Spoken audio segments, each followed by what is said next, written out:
My name is the Artsy sister, and today we're reading Saturnastra Nalini. This is Chapter 3, Part 2. I stopped caring about my education since my near-death experience. It made me think about how fragile life truly is. One second you're here, and the next you're not. Had you not found me, I would have rotted away in the ground. This statement left me rather thoughtful. You're starting to sound a little too human, he said half-jokingly. He added, Don't worry, sweetie, I will always protect you. I lay down on the grass and mused a little, and he stroked my hair gently, and he smiled. He seemed to want to kiss me, but he held back. He thought to himself, just 3 more years, just 3 more years. He was counting until I was old enough to date. Until my 18th birthday. This was the minimum marriage age for elves. However, it was customary for elf girls to marry when they reach 100 years of age.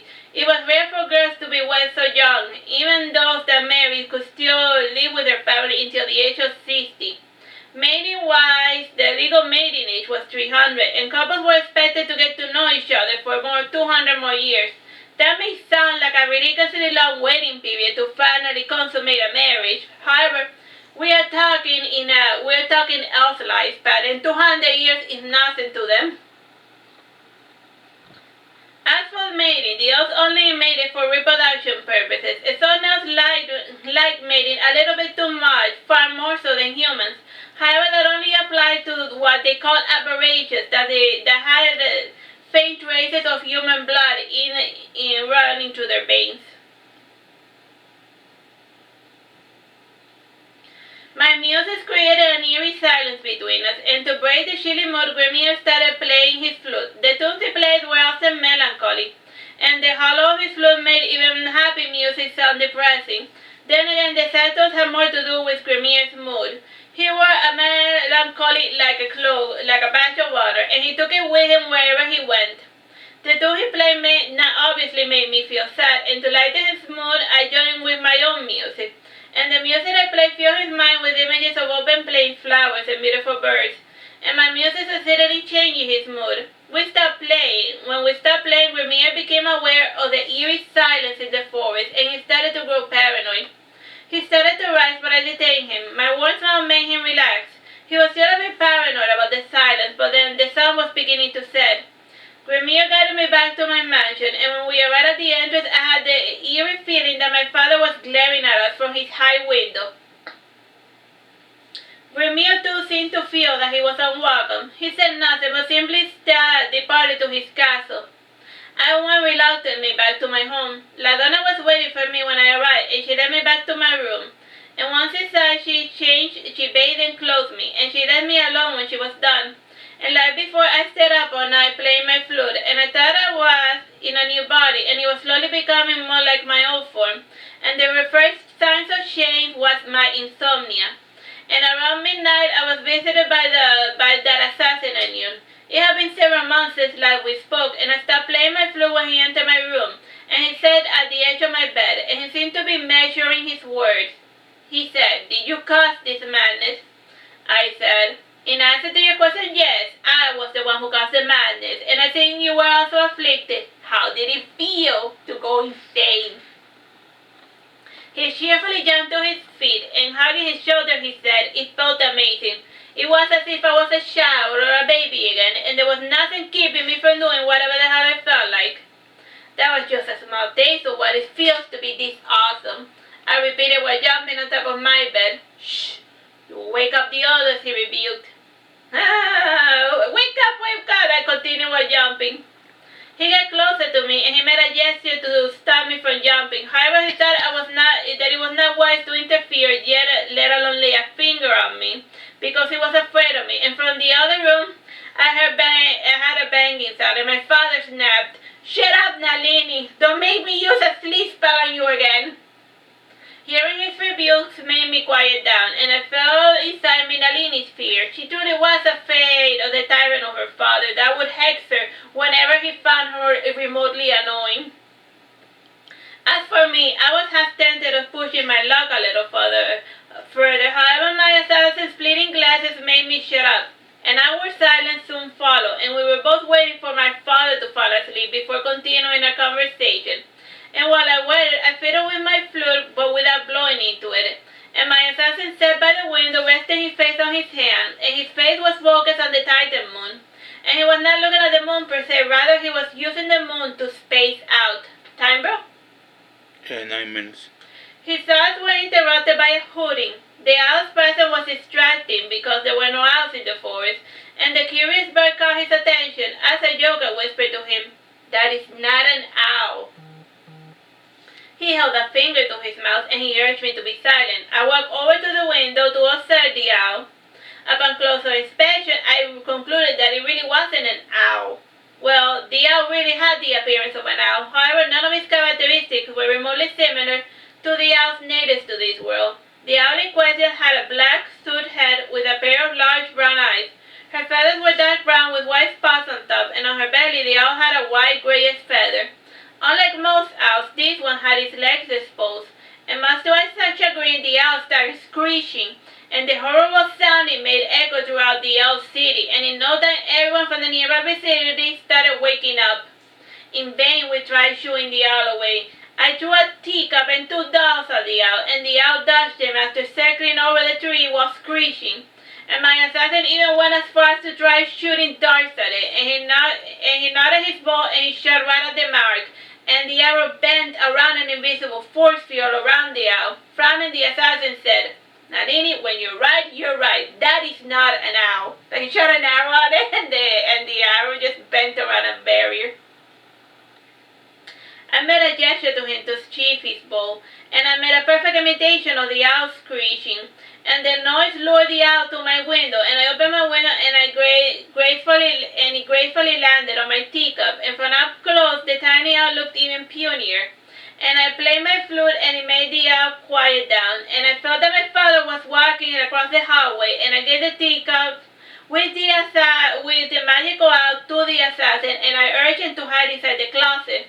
And my assassin felt a bit silly, but he did not argue. He only worried that the owl might start screeching while he was inside the closet, and it would be almost impossible to explain what the hell he was doing inside a girl's closet while holding an owl.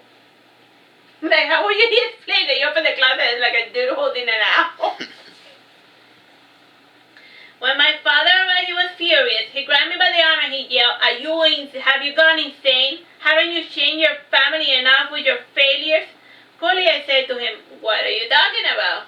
"Don't play dumb, girl. You're the one making the screeching sound. I heard the sound coming from your bedroom." His pale face was flushed red with anger. Truly, the elves should not frown. It contorted their faces in the most hideous fashion, and I noticed that his fist was closed, and he was fighting the urge to beat me, and the only thing that held him back was his desire to stay in character, whatever that meant. Still, that desire did not prevent him from clenching his fist. Suddenly, a faint screech came from within the closet, and I felt that my assassin wanted to kill the owl, and I spoke my thoughts into his mind, and I ordered him not to slay the poor bird. And father opened the closet door ajar, and my assassin was literally sweating bricks, and glaring, my father looked inside the closet up and down. And my assassin opened his mouth and he closed it again, and he seemed to be frozen on the spot, and again the owl gave another screech. And my father heard it, and again he got closer to the source, and he had his hand behind his ear to listen better, and again the owl repeated the screech, and he seemed to be completely ignoring the presence of the assassin. And my father left the room quite perplexed, and it seemed to him that the odd screech made by the owl followed him wherever he went.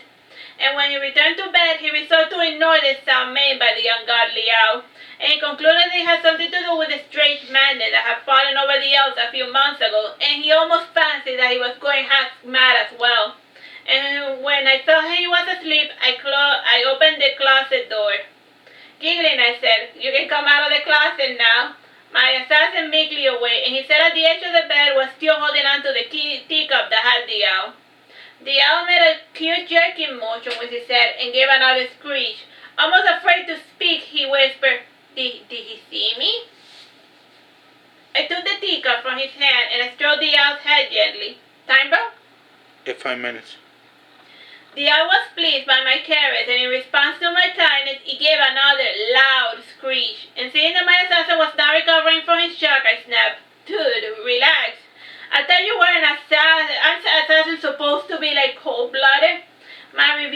my assassin regained his sense of self, and he went to sit by the window again to ponder, and he started focused on all of his past assassinations, and looking back he realized that he was not cut out for this line of work. It was easy for an assassin to slay a dotish population with prescribed routines. Truly, everything was predictable above and below the elf city. However, in the face of the unknown, he felt as helpless as a newborn babe. He looked at the owl and then at me. Musing a little, he asked, "What is that thing?" I looked at the owl from head to talon, and upon closer inspection, I realized that it was simply an owl. And for some reason, this owl had developed magic. And I had heard that other animals developing strange magical ability. And these changes usually came about whenever a mass extinction loomed over the horizons. And I took the teacup to the window, and the owl seemed a bit reluctant to leave. And he said, "Mea not go." My assassin looked at the owl and said, "So it talks." The owl glanced at the elf with his large brown eyes and said, "Hello." My assassin gently patted the owl's head, and in response, the owl nibbled playfully at his fingers. And by now, the elf had decided to play it by ear, and he resolved to stop getting surprised by anything remotely out of the ordinary, because he realized that out of the ordinary was going to become ordinary real soon. The tiny owl noticed that the elf was still afraid. "Ikumin pisu." This made me laugh heartily. It seemed that this was a regular migratory bird from space, and unlike other birds, all migratory birds have developed the ability to travel across time and space, and whenever a person spots a bird that is extinct on a part of birds from that region, that bird is most likely not of this world.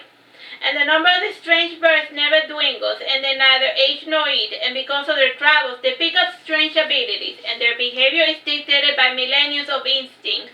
As such, this owl's presence was part of a large migration of magical birds, and I explained this and many things to the elves, and from time to time the tiny owl will comment or screech at something or other. Time, bro? 2 minutes, 30 seconds. Close to twilight, the owl began to glow, and it flew swiftly into the heavens, and when it left the planet, it made a streak in the sky that resembled a shooting star.